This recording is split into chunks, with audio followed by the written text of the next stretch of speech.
其實小朋友有大情緒咧，唔係因為佢曳，佢亦都唔係特登想激爸爸媽媽㗎。佢只不過係入邊有一個好大嘅感覺，而佢個腦仔咧係未識得去處理呢件事情。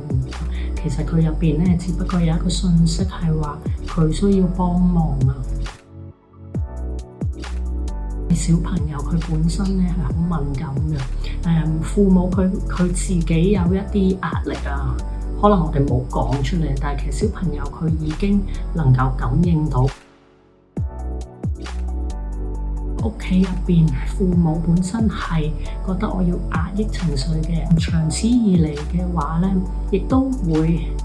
讓小朋友學習到我有情緒係唔啱，我應該要壓抑晒呢啲嘢，亦都會係將呢個壓抑嘅個態度、壓抑嘅方法一代傳一代。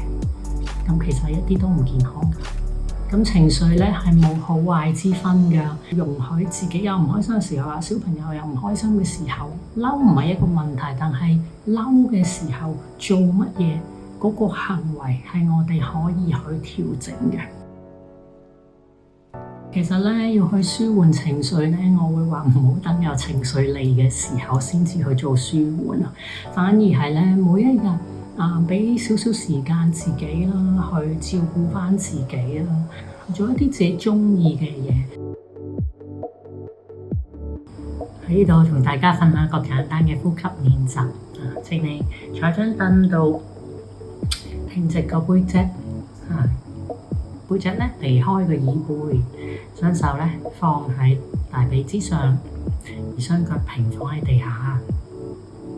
準備好嘅時候咧，你就可以眯埋眼，慢慢開始咧放鬆少少個人，讓個人腍啲啲，跟住讓雙腳啦、下盤咧都慢慢放遠一啲，腍落去個凳嗰度。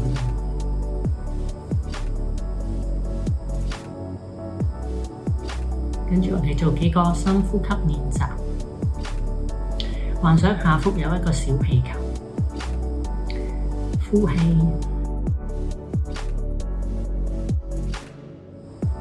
好啦，而家吸氣，將下腹嘅小氣球充滿佢。3、2、1，呼清晒，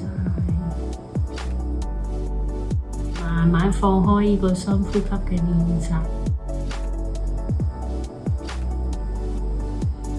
你可以感覺下短短嘅幾個呼吸，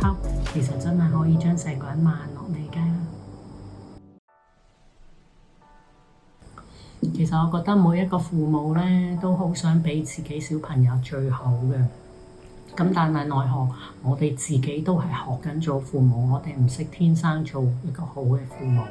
以學習嘅心去做。有陣時會做得唔好唔緊要啊，自己做錯嘅時候可以同小朋友道歉，最緊要自己量力而為啦。其實小朋友都會透過我哋嘅身教去學到點樣好好照顧好自己。